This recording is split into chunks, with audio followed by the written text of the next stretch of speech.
ሰላም ሰላም ውድ የአያሉና ተወዳጁ ክለብ የባርሰሎና ቤተሰብ የሆናችሁ በሙሉ በያላችሁበት ሰላም ጤና ይብዛላችሁ እያልኩ እንደሚታወቀው እንግዲህ ዛሬ ተወዳጁና ተናፋቂው ክለባችን ባርሰሎና ከሬሲንግ ስታንዳርድ ጋራ ኮፓ ዴላሬ 16ኛ ዙር ጨዋታ ምሽት 5 ሰዓት እንደሚያደርግ ይታወቃል እና ከጨዋታው በፊት ስለ ጨዋታው አንዳንድ ነገሮችን እንመለከታለን ማለት ነው። እንግዲህ ለዛሬው ጨዋታ በክለባችን በኩል ከስብስቡ ይፋ ሲደረግ በግብ ጠባቂ ቴር ስቴገን፣ ጆዋን ጋርሲያ፣ ሼዝኒ ያሉ በተከላካዮች አዲሱ ፈራሚያችን ወደ ቤቱ በዳግም የተመለሰው ጆዋ ካንሴሎ ወደ ስብስቡ ተቀላቅሏል ማለት ነው።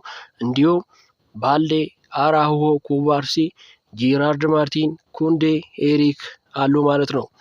በአማካይ ስፍራ ጥበበኛው ፔድሪ፣ ፌርሚን፣ ካሳዶ፣ ኦልሞ፣ በርናል፣ ቶሚ ያሉ በአጥቂ ስፍራው ላይ ፌራን ቶሬስ፣ ሌዋንዶስኪ፣ ላሚን ያማል፣ ራፊኒያ እና ራሽፎርድ እንዲሁም ሮኒ ተካተዋል ማለት ነው። ይህ ስብስብ በጀርመናዊው ታክቲሽያን ሃንሲ ፍሊክ እየተመራ ወደ ጨዋታው ይገባል ማለት ነው። ክለባችን ባርሰሎና ዛሬው ተጋጣሚ ከሬሲንግ ስታንዳርድ ጋር ባደረጋቸው የመጨረሻዎቹ 17 ጨዋታዎች ውስጥ ምንም አይነት ሽንፈት አላስተናገደም። 14ቱን ማሸነፍ ሲችል በ3ቱ ደግሞ ነጥብ ተጓርተዋል ማለት ነው።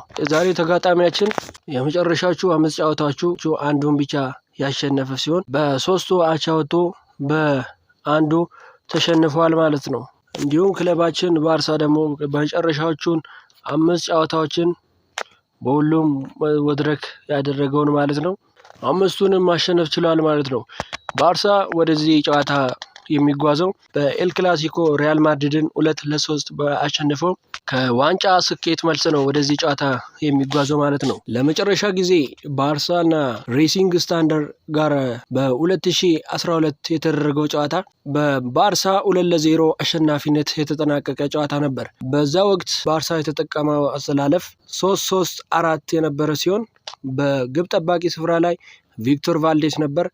በቀኝ ተመላላሽ ላይ ዳኒ አልቬስ፣ መሀል ተከላካይ ላይ ማሸሪያኖ እንዲሁም ፒዮል፣ መሀል ሜዳው ቡስኬት፣ ኢኔስታ፣ ዣቪ ሲቆጣጠሩት በክንፍ በኩል ኩኒያ፣ ሜሲ፣ ፋብሪጋስ፣ ፔድሮ እነዚህ ነበሩ ማለት ነው። ለመጨረሻ ጊዜ ከሬሲንግ ስታንዳርድ ጋር የተደረገው ጨዋታ ላይ የተሳተፉት ማለት ነው። በዛሬ ጨዋታ ምን ትጠብቃላችሁ? ሀሳባችሁን በኮሜንት ልታሳውቁን ትችላላችሁ ማለት ነው። ቪስካ ባርሳ፣ ቪስካ ካታሎኒያ። ለዚህ ዩቲዩብ ቻናል ደግሞ አዲስ ከሆናችሁ ሰብስክራይብ ማድረግ እንዳትረሱ። መልካም ምሽት ይሁንላችሁ።